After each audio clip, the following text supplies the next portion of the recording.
We all fear making wrong decisions. One choice could change our lives forever. We fear that it'll make it worse more than we fear it'll make it better, but what if I told you that most of the time, one wrong decision defines nothing? Alas, after a certain age, every man is responsible for his face. That's what Albert Camus wrote. You choose who you are every day, and yet we still feel unsatisfied with what we've chosen, as if it wasn't us who has chosen it. We want strength but skip workouts, we want justice, but when we see bad things happen, we stay quiet. We want happiness but forget what it takes to be happy.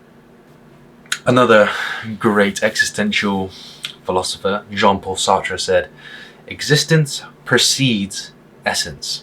Your life is not predetermined if you have anything to say about it. If you just coast through life and let everything be defined for you, what you are is your parents' child until you're old enough to be an adult, and then you slip into the box that your parents have set you up for. That is the only way your life can be predicted, and your life can be essence before existence. But we are existence before essence. We are, at our core, malleable. Every decision is a vote on the kind of person that you want to be.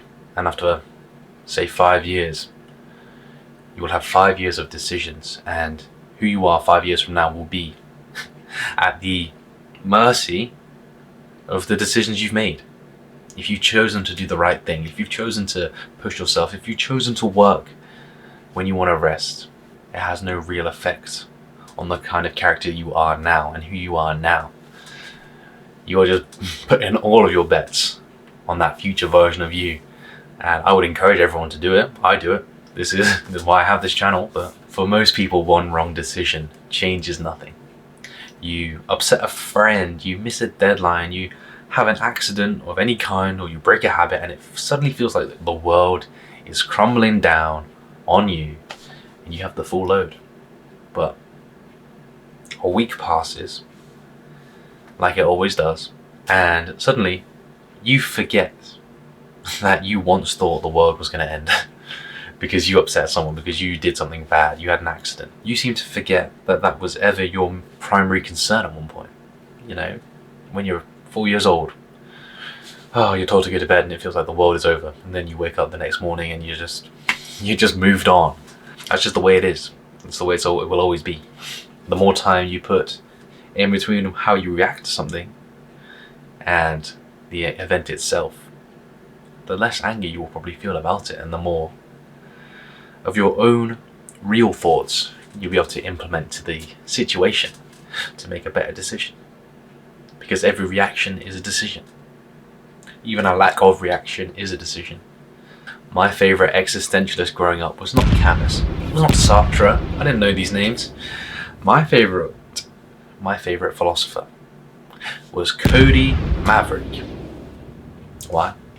Because Cody had it. Cody had the dream that we all want. He wasn't afraid of making wrong decisions because he was being true to himself.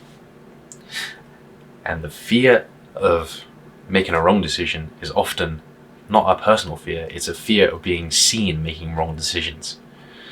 So, if you can't fail in public, that's probably a sure sign that that's the issue at hand. That you are afraid of being judged more than you are for actually messing up. You are not your job. You are not your hobbies. You are you. They say, you're a bum, you're this, you're that. But you are you, bro. Just let you be you, as Cody Maverick said. For 40 hours a week, I pretend to be an office administrator.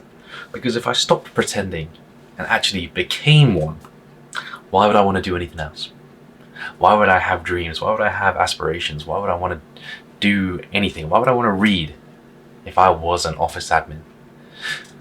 You can't let yourself become your job. It might be the best job you and I can get, but we can't let it define us. I will happily take a step back if they say the decisions you're making outside of work are wrong. We need you to, rein it in and be more office admin like. I will pack it up. I will not be told that this is what I can and cannot do. I am happy to go and work at McDonald's. I am happy to go and clean the same office building that I work in, if it means I have more freedom, if it means I can do what I want to do.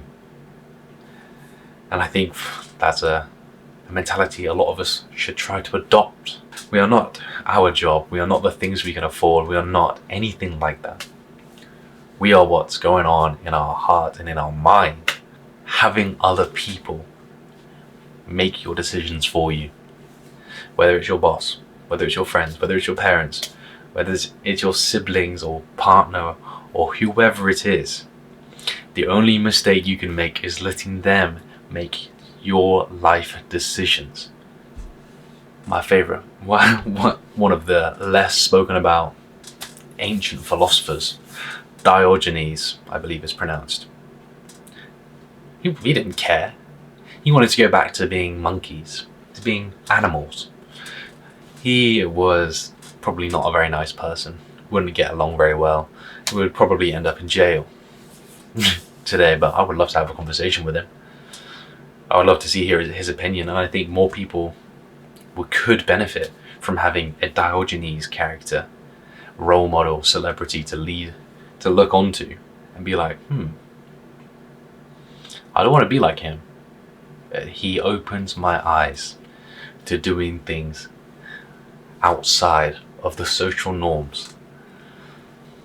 My point there is, make your own bloody decisions, alright? At my workplace, the people on and around my level all finance cars, all drink heavy on weekends, all don't have a personality other than the TV shows that the other ones have recommended to them. That can't be any fulfilling way to live. I don't want to be the TV shows that I've watched. I don't want to be my pets. I don't want to be the car that I drive. And if they ever cared to ask me, I might let them know this, but nobody ever pries too deeply. Oh, TJ just drives a 15-year-old Nissan. Who gives a fuck? It's maybe mind numbing, but you can choose to be respectful regardless. You can't control other people, but you can control your reactions, your decisions, your actions. I could let my narcissistic, self-indulgent colleagues hear my honest opinions about what they do and think and say, but that's not the person I want to be. That's not the face I want to choose and grow into. Just like Cam has said, you decide your face with every decision.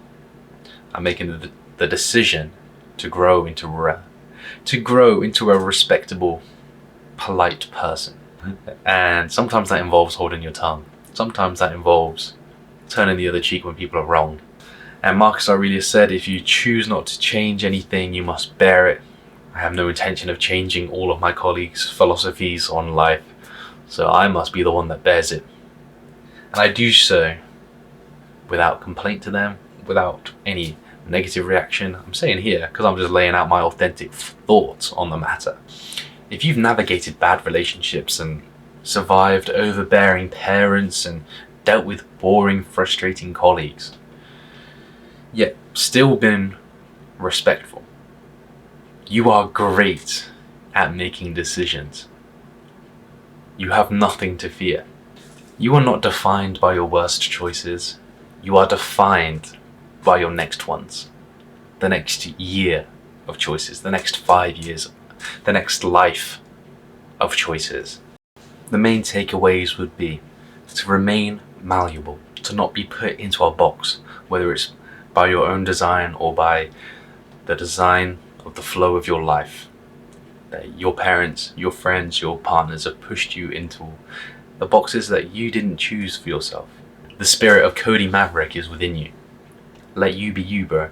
Give any bad decision a week of true reflection and you'll probably be fine. My last point would be that we're all a certain amount of wrong decisions away from a right decision. You can't make wrong decisions forever. As long as you're being respectful and polite, of course. You're trying to make it big on YouTube. Keep doing this. Maybe you say some things that you wouldn't want your boss to hear, like I do. Maybe it's a wrong decision. Maybe it will come back to haunt me. Maybe it won't. But make enough wrong decisions, and eventually one of these YouTube videos is going to do well. What are you doing? What can the wrong decision be that you're making? Maybe it's to stay up a little bit later to work on a project. Don't watch my last video about sleep. If that's the case. Maybe it's cutting off a friend, and that can feel like a wrong decision, but be respectful and polite, and you'll go far. I have a lifetime of wrong decisions ahead of me, and I'm not afraid. Because while a lot of us worry about how many years of screen time we will accumulate over our years on this planet, a lot of us aren't worried about how many years we'll spend worrying, how many years we'll spend fearing things that are all in here. Since I've adopted this kind of philosophy, I am a lot happier. Maybe I make a lot of other people a little bit more unhappy the way I speak, act, and conduct myself, but so be it. I'm about to make there's potential here to make hundreds, thousands, even more than that potentially, of more people upset if everyone that watches this video goes and conducts their life their own way and upsets several people within their own lives. So I'll take it. You can blame me. You can tell them that I told you to do it. So go out there, make decisions that are wrong, make decisions that are stupid, make decisions that are just based off soul. I'll see you all tomorrow. Why did I salute? I've never saluted before. Okay. Another wrong decision for the books.